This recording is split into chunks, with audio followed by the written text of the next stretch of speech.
बहुत बहुत धन्यवाद कि आज इस बिजी शेड्यूल में आप लोग हमारे पास आए, क्योंकि इलेक्शन का दौर है, नॉमिनेशन चल रही है। तो आप उस सारे शेड्यूल में आपने हमारे लिए समय निकाला। आज हमारा यहाँ एक पत्रकार वार्ता करने का एक ही मकसद था कि जो मैंडेट हमारा परसों हुआ है डिक्लेयर, उसके बारे में हम आपके साथ रूबरू होना चाहते थे कि जो हमारा हाईकमान ने जो फैसला लिया है, हमारा जो मैंडेट दिया है, हमारे जो कैंडिडेट बन के आए हैं केडी सिंह जी, एक तो हम आपको ये बताना चाहते हैं कि हमारी उनसे कोई पर्सनल दुश्मनी नहीं है। हमारे वो कांग्रेस के कार्यकर्ता होंगे, हम नहीं कहेंगे कि वो नहीं हैं। उन्होंने क्या काम किया ये पार्टी ने देखना था। उनके पास तो मुझे लगता है कोई बेसिक मेंबरशिप भी नहीं थी। लेकिन अफसोस इस बात का है कि जो मैंडेट यहाँ से जाता है, जो प्रपोजल सांबा से जाता है, उसको कंसीडर नहीं किया जाता है। ये बड़े दुख की बात है। हमारे यहाँ बहुत सीनियर नेता थे। हमारे कमेर सिंह जी हमारे नेता हैं, विजय गोत्रा जी थे, संजीव शर्मा जी तो हमारी पूरी पार्टी को लीड करते आ रहे हैं। लेकिन जब मैंडेट आता है एक चुकाने वाला, जो आप सभी, मुझे लगता है आप पत्रकारों को, भाइयों को भी ये लगा होगा, किसी को ये आइडिया नहीं था कि कोई ऐसा नाम आ जाएगा जो लिस्ट में नहीं है। तो उसके मद्देनज़र आज हमारी जितनी जो डिस्ट्रिक्ट बॉडी है, ये आप जो देख रहे हैं हमारे ज़िले की पूरी कमेटी है, जिसमें डिस्ट्रिक्ट की महिला की प्रेसिडेंट बैठी हैं, हमारे एसटी के इस्माइल चौधरी जी बैठे हैं, हमारे नड के ब्लॉक प्रधान प्रताप सिंह जी बैठे हैं, हमारे बहुत सीनियर अंकल वाइस प्रेसिडेंट हमारे साथ बैठे हैं, हमारे देवराज जी सांबा ब्लॉक के प्रेसिडेंट हैं, राज खजूरिया जी है जो हमारे गगवाल ब्लॉक के प्रेसिडेंट हैं, फिर सुम ब्लॉक के हमारे लहरचंद जी हैं। कहने का मतलब कि जितना भी हमारा डिस्ट्रिक्ट है, 2 ब्लॉक 3 छोड़ के, जिनका आज नॉमिनेशन चल रहा है, उनको छोड़ के बाकी सब यहाँ पे हैं। आज हमारा यहाँ इकट्ठे होके आप सबके माध्यम से अपनी पार्टी को एक मैसेज आएगा कि हम सारी डिस्ट्रिक्ट कमेटी जो है वो संजीव शर्मा जी के साथ हैं। जो हमारी संजीव शर्मा जी जो फैसला लेंगे, पार्टी में रहना है, नहीं रहना है, क्या करना है, वो पूरी डिस्ट्रिक्ट कमेटी जो है वो उनके साथ खड़ी है। किसी को बाहर ये मैसेज नहीं जाना चाहिए कि संजीव शर्मा जी अकेले हैं। ये आज आपके सामने जितनी भी कमेटी है, ये आपको दर्शाती है कि हम सभी डिस्ट्रिक्ट कमेटी जो है वो डिस्ट्रिक्ट चेयरमैन साहब के साथ खड़ी है, वो संजीव शर्मा जी हैं। आप उनके परिवार को देखिए, 83 और 87 में वो यहाँ पे एमएलए बने उनके फादर साहब। उसके बाद हमारी कॉन्स्टिट्यूंसी रिजर्व रहती हैं, 28 साल से ये रिजर्व कॉन्स्टिट्यूंसी रही, लेकिन उस परिवार ने कभी भी कांग्रेस को नीचे नहीं जाने दिया। किसी भी मोड़ पे 2014 की बात करें, उस समय बहुत बड़ा एक हवा चली, सभी लोग भागे, हमारी पार्टी से कुछ लोग भागे, लेकिन वो परिवार, वो लोग और ये जो बैठे हुए लोग हैं उस पार्टी के साथ खड़े रहे। अफसोस कि हमारी पार्टी ने हमें कंसीडर नहीं किया, हमारे कैंडिडेट को कंसीडर नहीं किया, इसलिए हमें बड़ा अफसोस है। फिर भी हम आज हमारा एक रेजोल्यूशन पड़ेगा, उस रेजोल्यूशन में हम एक ही पावर, हमारी यूनाइटेडली एक डिसीजन है कि संजीव शर्मा जी जो फैसला लेंगे वो पूरी की पूरी डिस्ट्रिक्ट की बॉडी है वो उनके साथ खड़ी होगी। वो पार्टी में रहना चाहते हैं, पार्टी के बाहर जाना चाहते हैं, इंडिपेंडेंट लड़ना चाहते हैं, ये सारी की सारी जिम्मेदारी संजीव शर्मा जी के साथ है। हमारा कोई भी कार्यकर्ता, कोई भी डिस्ट्रिक्ट कमेटी का कोई भी ब्लॉक प्रधान उनके खिलाफ नहीं है, वो उनके साथ खड़ा है। ये इन्हीं शब्दों के साथ मैं आपको धन्यवाद करता हूं। और हमारे जो कार्यकर्ता, मैं उनको भी बोलूँगा कि अभी थोड़ा समय लीजिए, पार्टी का फैसला आया है, उस पर हम मंथन करेंगे आगे क्या करना है। हमें किसी से साथ कोई रंजिश नहीं है, हमें अपनी पार्टी के साथ रंजिश है। हमारी पार्टी का हाईकमांड में क्या सोच के ये जो मैंडेट दिया है उस पर चर्चा होगी, हम सब बैठेंगे, आपको भी बताएंगे कि हमारा अगला प्लान को क्या है। इसके साथ मैं धन्यवाद। अगर कोई आपका सवाल है तो आप पूछ सकते हैं। अभी आपके जो युवा कार्यकर्ताओं ने कहा कि आज का वक्त है, अगर पार्टी मैंडेट चेंज कर देती है तो सही है, नहीं तो फिर इसके गंभीर परिणाम हो सकते हैं। तो क्या अगला कदम क्या रहेगा अगर नई पार्टी इस पर विचार करती है? तो देखिए, उसी मकसद पे हमारी आज शर्मा जी के साथ मीटिंग है, हमारे जिला के प्रधान हैं, हम सब बैठेंगे कि अगर पार्टी आज के दिन कोई फैसला ले लेती है तो बहुत अच्छा है। अगर पार्टी का फैसला नहीं बदला जाता है, आगे की रणनीति है वो हमारे जिला के प्रधान जैसे हमें गाइड करेंगे वैसी हमारी रणनीति रहेगी। युवाओं को मेरी अपील है कि अभी थोड़ा सा सब्र करें। अभी देखिए, पार्टी है, बड़ा फैसला लिया है, क्या सोच के लिया है ये पार्टी को बताना है। थोड़े दिन में क्लियर भी हो जाएगा क्या कारण थे जिस वजह से ये हुआ है, क्योंकि हम अलायंस के पार्टनर भी हैं, अलायंस की मजबूरियाँ भी देखनी थी, उनका भी रोष बहुत है, लेकिन हमने उनको भी कहा है थोड़ा सा वेट करिए। 12 तारीख कल 3 बजे का वक्त है, अगर कुछ अच्छी खबर आ जाती है आप सबके साथ वो शेयर की जाएगी। पार्टी आज भी संजीव शर्मा जी के साथ खड़ी है, जो उनका फैसला होगा वो सर्वमान्य। अभी मीडिया के साथियों का बहुत बहुत धन्यवाद कि आपको शॉर्टली एक मैसेज किया था, आप सभी साथी जहाँ पर आए। आज की जो प्रेस कॉन्फ्रेंस है ये सांबा कॉन्स्टिट्यूंसी में हो रही है। तो यहाँ पे परसों रात को लेट नाइट एक लिस्ट आती है, जम्मू कश्मीर असेंबली चुनाव है जो चल रहे हैं, उसके ऊपर लिस्ट आती है कि मैंडेट अनाउंस हुए कुछ सीटों पर। तो उसमें 2 मैंडेट अभी भी पेंडिंग है, सुचेतगढ़ और शंभ के। उसमें एक चीज़ देखने वाली आई कि कुछ देर पहले इन्होंने ऑलरेडी मैंडेट बहुत ज़्यादा लेट किए थे। तो पहले इनकी जम्मू में खुद की लड़ाई चल रही थी। कोई जम्मू के सीनियर लीडर अपने बेनिफिट के लिए कहते थे हम 2 सीटों पे कंटेस्ट करेंगे, हम आरएसपुरा में भी करेंगे, हम बहू में भी करेंगे। जब उनको लगा कि हम बहू में सीट सेफ नहीं है, हम आरएसपुरा में जाएंगे, फिर देखा आरएसपुर में सेफ नहीं है, बहू में जाएंगे। तो उसमें 2 लीडरों की खुद पे टकराव था उनका मैंडेट को लेकर। उसके बाद इन्होंने क्या किया कि वो जो टीएस टोनी जी थे उनको बेसिकली अगर देखा जाए तो वो उनको आरएसपुरा में मैंडेट बनता था। इन्होंने उनको जबरदस्ती उनको बहू सीट में भेजा और बहू में इन्होंने खुद लड़ना था और खुद ये आरएसपुरा में चला गए। इनकी खुद की लड़ाई थी और खुद की लड़ाई में इन्होंने क्या किया, सांबा कॉन्स्टिट्यूंसी में ऐसे इंसान को मैंडेट दिया जिनकी ना ही पार्टी के अंदर कोई मेंबरशिप है, ना ही किसी पार्टी के प्रोग्राम में उन्हें देखा, कहीं भी उनको नहीं देखने के बावजूद ऐसे बंदे को मैंडेट दिया गया। हमारी इनसे कोई पर्सनल रंजिश नहीं है, क्योंकि हमारे सांबा के एक अच्छा भाईचारा है हमारे सांबा में सभी बरादरियों का।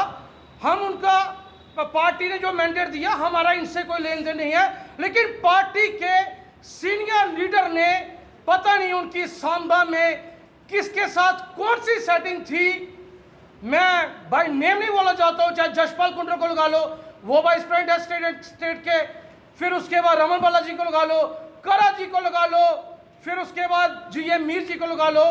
इन्होंने क्या देखा टिकट देने से पहले? क्या इनके पास कोई परिवारी नहीं था? कोई परिवारी नहीं था कि इनके ऊपर भी कोई टीम है? आज इन्होंने ऐसे मैंडेट दिए हैं, मैं बात ऐसे कह सकता हूं, हम सांबा की सीट जीत रहे थे और 2000 से नीचे नीचे सांबा असेंबली की कांग्रेस की सीट रुक जाएगी। इससे ज्यादा बोर्ड जे नहीं ले सकते, जे भी मैंने ज्यादा बोल दिया। और कल सुबह हम बल्ला साहब के घर गए, उन्होंने पूरा आश्वासन दिया कि आज शाम तक आपकी सीट फाइनल हो जाएगी। ये गलती से हो गया, हम उनको मैंडेट नहीं देंगे, अथॉरिटी लेटर नहीं देंगे। लेकिन कल उनको अथॉरिटी लेटर देकर खुद फोटो खिंचवा रहे थे और वो फोटो वायरल भी हो रही हैं।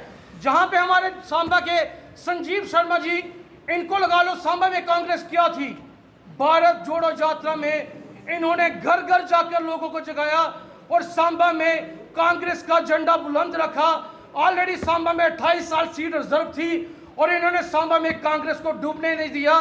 और उसके बाद 28 साल रिजर्व होने से पहले इनके फादर साहब 2 टाइम एमएलए रहे और 28 साल सीट रिजर्व रही।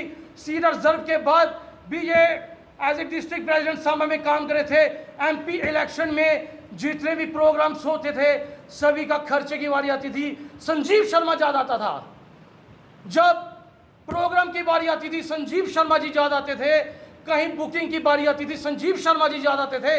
आज मैंडेट के टाइम संजीव शर्मा को छोड़ो, अगर उनको आपने टिकट नहीं देनी है, संदीप शर्मा को देख सकते थे, सतीश दत्ता जी को दे सकते थे, विजय टगोत्रा जी को दे सकते थे, सुभाष भगत जी को दे सकते थे, कमेर सिंह जी को दे सकते थे। उनको अगर टिकट मिलती हमें कोई भी नाराजगी नहीं थी। आज सभी यूथ हमारे साथ बैठा हुआ है और उनको टिकट मिलती हमको कोई नाराजगी नहीं थी। बिकॉज क्योंकि वो लोग पार्टी के साथ पुराने जुड़े हुए हैं, वो लोग पार्टी में उनकी 2-2 पीढ़ियां जा चुकी हैं, कब के वो पार्टियों में काम कर रहे हैं। लेकिन ऐसे बंदे को मैंडेट देके इन्होंने सांबा की सीट, जीती जाती सीट हरा दी है। अगर बात आती है कि राजपूत कैंडिडेट को टिकट देनी थी, कमेर सिंह जी एक म्यूनसिपल कमेटी के वाइस चेयरमैन रहे हैं, ये टिकट मैंडेट उनको भी जा सकता था। क्योंकि सांबा की सीट हम जीत रहे थे और जीतने का इनका पर्सनल बेनिफिट क्या लेन देन हुआ जिसकी वजह से इन्होंने कोई अपना पर्सनल बेनिफिट के चक्कर में इन्होंने सांबा में एक डमी कैंडिडेट दे दिया कि एक फ्रेंडली मैच करवा दिया। सांबा में पूरे ऑल ओवर जे&के में एनसी और कांग्रेस का अलायंस था। क्या इन्होंने एनसी के जो सीनियर लीडर साहबान थे उनसे पूछा कि सांबा में डिजर्व कौन करता है? क्या इनको वो चीज़ भी पूछनी चाहिए थी? और आज यूथ में बहुत ज़्यादा आक्रोश है कि यूथ आज जितना भी सांबा का वर्कर है वो घर बैठ चुका है और सांबा में कांग्रेस रेस से पीछे जा चुकी है। अभी भी आपके पास आज के दिन का टाइम है।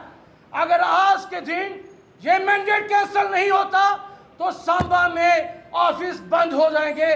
घर घर जाकर लोगों को जगाएंगे, घर घर जाकर लोगों को जगाएंगे कि ऐसी पार्टी को वोट मत दो जो डिजर्व कैंडिडेट को छोड़ के हम लोगों को आपस में लड़ाते हैं। पार्टियां खुद उन लोगों के साथ गेमें बनाते हैं, गेमें सेटिंग करते हैं कि यहाँ पे अगर ब्राह्मण कैंडिडेट को टिकट दे दी, सांबा में ऑलरेडी राजपूत समाज के 5-6 कैंडिडेट इकट्ठे फाइट कर रहे थे, राजपूत वोट डिवाइड हो रहा था तो ब्राह्मण कैंडिडेट आता, SC/ST वोट वन साइड जा रहा था, ब्राह्मण वोट पढ़ के और बाकी सभी कम्युनिटी का थोड़ा थोड़ा वोट लेकर सांबा सीट में अच्छे मार्जिन से जीत रहे थे। और इन्होंने वो एक अपने पर्सनल बेनिफिट के लिए सांबा में ऐसा कैंडिडेट दे दिया, राजपूत समाज का भी कोई एक अच्छा स्ट्रांग लीडर देते। मैं फॉर एग्जांपल दोबारा बोलता हूं कि अब कमेर सिंह जी को मैंडेट मिलता, विजय टगोत्रा जी को मिलता, संदीप शर्मा जी को मिलता, सतीश दत्ता जी को मिलता, हम कभी भी रोडों पे नहीं आते, कभी भी पार्टी में ताले नहीं लगते। क्योंकि परसों विजय टगोत्रा जी 3 दिन पहले उन्होंने भी एक चीज़ प्रेस कॉन्फ्रेंस वार्ता में बोला हुआ है कि किसी को भी टिकट मिलती है पार्टी के सीनियर लीडर को हम उनके साथ हैं। वैसे ही हमारी तरफ से ये था कि किसी को भी टिकट मिलती है हम उनका साथ देंगे। लेकिन ऐसे बंदे को मैंडेट मिलती है, मैं दोबारा कहना चाहता हूँ, हमारी केवल कृष्ण सिंह जी हैं उर्फ एडवोकेट KD सिंह जी, हमारी उनसे कोई रंजिश नहीं है, वो भी हमारे सांबा के रहने वाले हैं, हमारा प्यार उतना ही उनके साथ है। लेकिन उनकी गलती कोई नहीं है, गलती ये एक फ्रेंडली मैच चल रहा है। अभी देखो सुचेतगढ़ कोई हॉट सीट नहीं है, कल 3 बजे नॉमिनेशन का लास्ट टाइम है, उसका मैंडेट अनाउंस नहीं हुआ। शाम में इनको पता लड़ाई पड़ जाएगी, बेब को बनाना है। उधर भी सतीश शर्मा जी हो गए और ताराचंद जी हो गए, उन दोनों को बेब को बनाया, उनकी मैंडेट लेट अनाउंस करेंगे कि वो नहीं होगा, वहाँ पे कोई इंडिपेंडेंट फॉर्म नहीं भर ले, तो इनसे मैंडेट नहीं अनाउंस हो रहे। तो ये लोग क्या सोचते हैं कि जम्मू कश्मीर में सरकार बना जाएंगे? नहीं होता। राहुल गांधी जी ने एक अच्छी रणनीति बनाई थी जिसपे काम कर दिया, काम किया उन्होंने, आज अच्छी ऑपोजिशन है सेंटर में, लेकिन इन लोगों ने उस चीज़ को पूरा ख़त्म कर दिया। कठुआ SC सीट है, वो कांग्रेस की बनती थी, उधर NC को दे दी। बनी की सीट NC की बनती थी, वहाँ कांग्रेस को दे दी। ये कर क्या रहे हैं, कर क्या रहे हैं जे? तो अभी आज का दिन इनके पास है। आप सभी भाइयों की तरफ से मैं एक मैसेज देना चाहता हूँ सभी लीडर साहबानों को, और मैं सेंटर पार्टी को कहना चाहता हूँ कि ये 5-6 लीडर बनाए हैं ना, कांग्रेस पार्टी है, कांग्रेस पार्टी के वर्कर हैं, इन लोगों के भरोसे रहोगे आप, कांग्रेस की सरकार जम्मू कश्मीर में कभी नहीं बना सकते। इनके ऊपर परिवारियों के ऊपर परिवारी बनाओ, उनके ऊपर ही बंदे रखो अगर पार्टी को चलाना है। अगर आपने कहा कि अगर ये मैंडेट आज दे रहे हैं आप, आज तक का नहीं अगर मैंडेट दिया जाता तो फिर क्या अगला कदम? सर ऑब्वियस सी बात है कि फिर हम लोग ओपनली सांबा के किसी भी कमज़ोर बंदे को मजबूत बना सकते हैं, किसी की भी हम सपोर्ट कर सकते हैं। पार्टी कल को ये ना कहे कि पार्टी के लोग कौन से काम कर रहे हैं, हम पार्टी में रिजाइन भी नहीं देंगे पार्टी से, लेकिन पार्टी में रहकर ही हम सारे काम करेंगे। हम पार्टी को बता देंगे कि एक लीडर की क्या वैल्यू होती है। Justice for Sanjeev Sharma, justice for करा हमीद, तारिक हमीद करा, तारिक हमीद करा, तारिक हमीद करा मुर्दाबाद, तारिक हमीद करा मुर्दाबाद, तारिक हमीद करा मुर्दाबाद। देश दुनिया की हर खबर सबसे पहले देखने के लिए फॉलो करें Dainik Savera TV, YouTube, Facebook, Instagram, X और WhatsApp चैनल पर।